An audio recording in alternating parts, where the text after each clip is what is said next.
Buenas tardes, muchas gracias por estar aquí. ¿Saben ustedes quién es este hombre? Ya lo presentaron hace un momento. Bueno, para los que no saben, él es Pedro Paulet Mostajo. Él inventó el motor a reacción que hizo posible que el hombre llegue a la Luna y conquiste el espacio.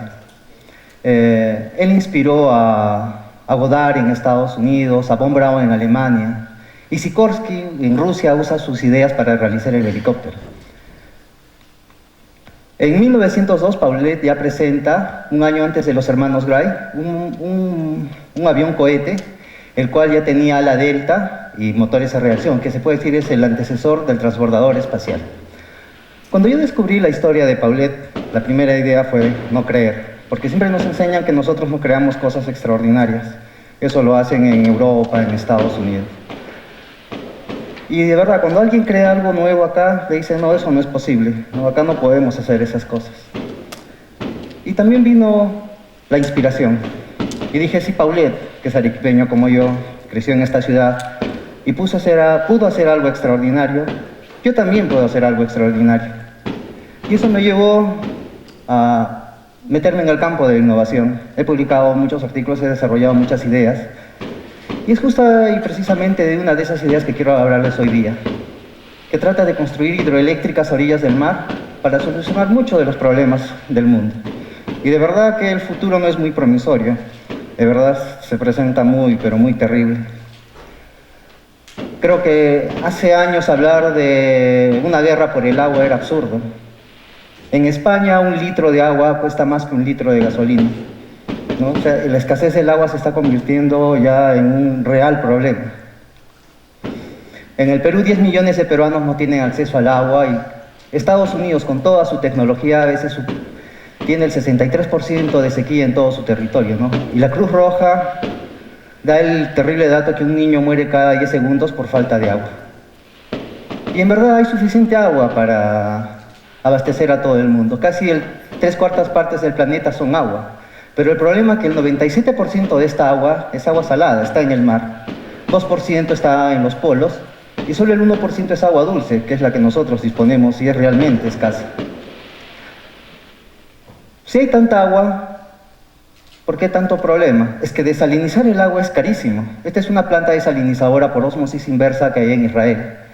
Necesita 220 megavatios. 1 megavatio es energía suficiente para 1000 hogares. La hidroeléctrica de Charcani que tenemos acá es de 135 megavatios, es decir, se necesitarían casi 2 Charcanis para desalinizar o proveer de energía a esta planta. En los Emiratos Árabes Unidos existe una planta desalinizadora que usa petróleo, quema petróleo para generar electricidad. Con esa electricidad hierven el agua y se obtiene vapor, ¿no? Ahí se separa el agua de la sal y se obtiene vapor. O sea, tenemos agua destilada y la sal se separa, pero igual se necesita petróleo. Esto produce lo que se llama el efecto invernadero. Casi el 76% del dióxido de carbono viene de la quema de combustibles. Para generar energía en el mundo el 37% es petróleo, 25% carbón. Es decir, más del 50% de la energía que se obtiene en el mundo es por la quema de combustibles. El 40% de la electricidad de Estados Unidos proviene de la quema de carbón y el 50% de China, que es otro monstruo industrial, también viene del carbón.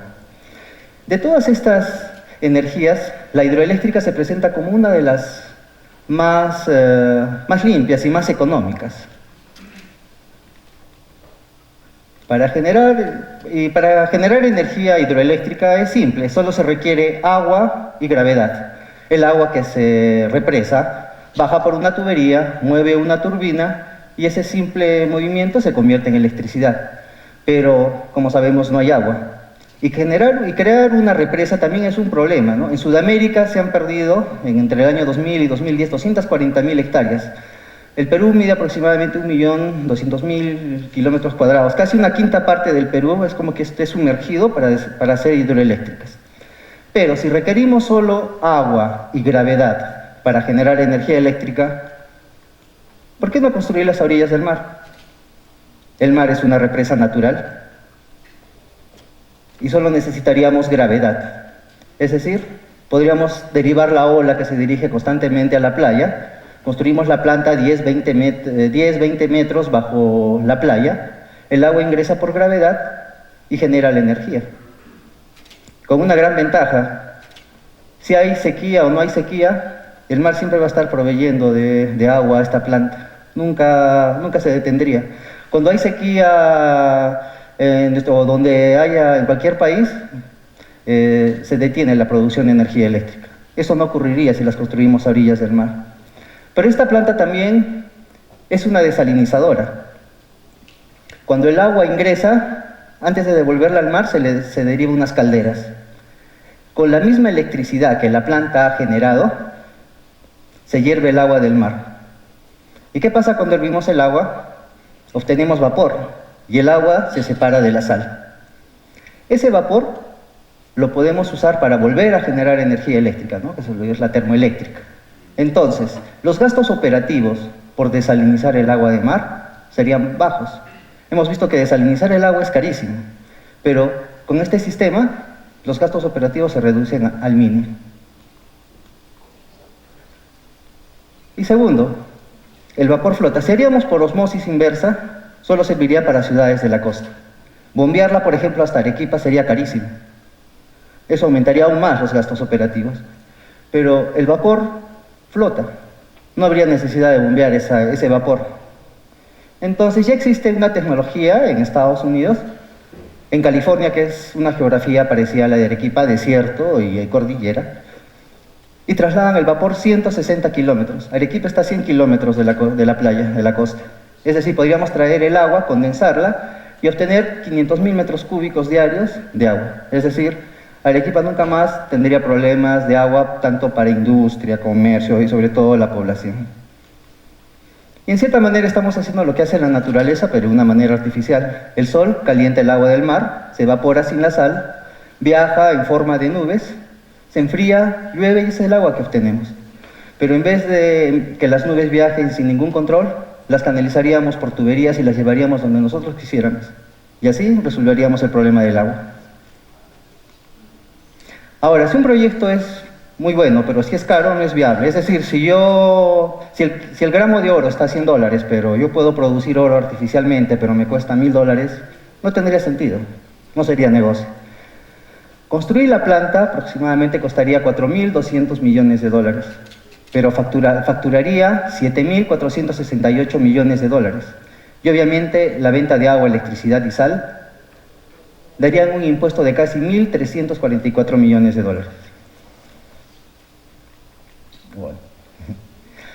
Bueno, teniendo agua podríamos resolver también otro problema. La agricultura y la ganadería están echadas a menos. Por lo general, el trabajo que realiza el agricultor o el ganadero se pierde entre los intermediarios. En Ica, el proyecto Pampas Verdes, con 500.000 metros cúbicos pueden irrigar 218.000 hectáreas. Podríamos irrigar 150.000 hectáreas en la provincia de Islay, tan conflictiva por el problema de Tía María.